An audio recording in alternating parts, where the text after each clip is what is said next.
আজ শুভ মহালয়া। তিল তর্পণ, ঘট স্থাপন আর বিশেষ পূজার মাধ্যমে আনুষ্ঠানিকভাবে শুরু হচ্ছে দুর্গোৎসব। সনাতন ধর্মাবলম্বীদের বিশ্বাস, এদিন কৈলাস পর্বত থেকে মর্ত্যলোকে আসেন দেবী দুর্গা। রাজধানীর ঢাকেশ্বরী মন্দিরে চলছে আড়ম্বরপূর্ণ আয়োজন। সেখানে রয়েছেন আমাদের সহকর্মী ভাস্কর ভাদুরী। যাচ্ছি তার কাছে, তিনি বিস্তারিত আমাদের জানাবেন। ভাস্কর, দেবীপক্ষের সূচনা কখন ঘটেছে এবং মহালয়ার পুরো আনুষ্ঠানিকতা সম্বন্ধে আমাদের একটু জানাবেন।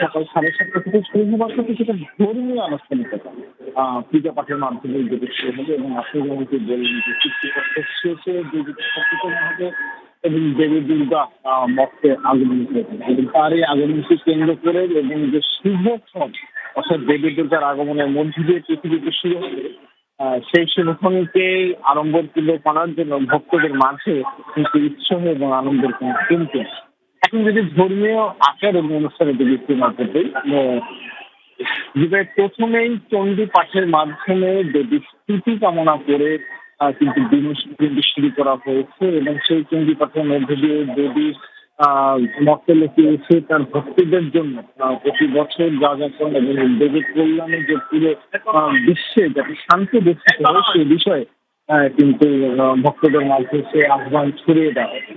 পরবর্তীতে আমরা জানি যে দেবী পক্ষের সূচনার মধ্যে দিয়ে যে চণ্ডী পাঠের মাধ্যমে যে মহালয়া পর্ব শুরু হয়ে 5 থেকে 6 দিন পরেই কিন্তু হিন্দু ধর্মের যে প্রধান ধর্মীয় উৎসব সেই সনাতন ধর্মের যে দুর্গা উৎসব সেই দুর্গা উৎসব শুরু হয় এবং আজকের যে মহালয়ার আনুষ্ঠানিকতা সেই মহালয়ার আনুষ্ঠানিকতাকে যদি একটু দেখি ধর্মীয় আচার অনুষ্ঠানের ভিত্তিতে বেশ 3টি ভাগে কিন্তু ভাগ করা হয়েছে। প্রথমেই চণ্ডী পাঠের মাধ্যমে যে স্তুতি, তার পরবর্তীতে চক্ষুদান এবং বিশেষ পূজা এবং সবশেষ যে ফুল এবং পত্রাঞ্জলি ফুল এবং অন্যান্য যে সকল ধর্মীয় আচার অনুষ্ঠানের কথা আছে এগুলো দিয়ে দেবীর উদ্দেশ্যে বিশেষ পূজা এবং এই যে বিশেষ পূজা এই বিশেষ পূজার অন্যতম উদ্দেশ্য হচ্ছে আগামী 6 দিন অর্থাৎ আজ থেকে 6 দিন পরে যে দেবী দুর্গার আগমনের মধ্যে দিয়ে যে সেই 6 দিনের পর থেকে পুরো বিসর্জন পর্যন্ত দেবী যখন চলে যাবেন দেবী চলে যাওয়ার পর তার ভক্তরা যাতে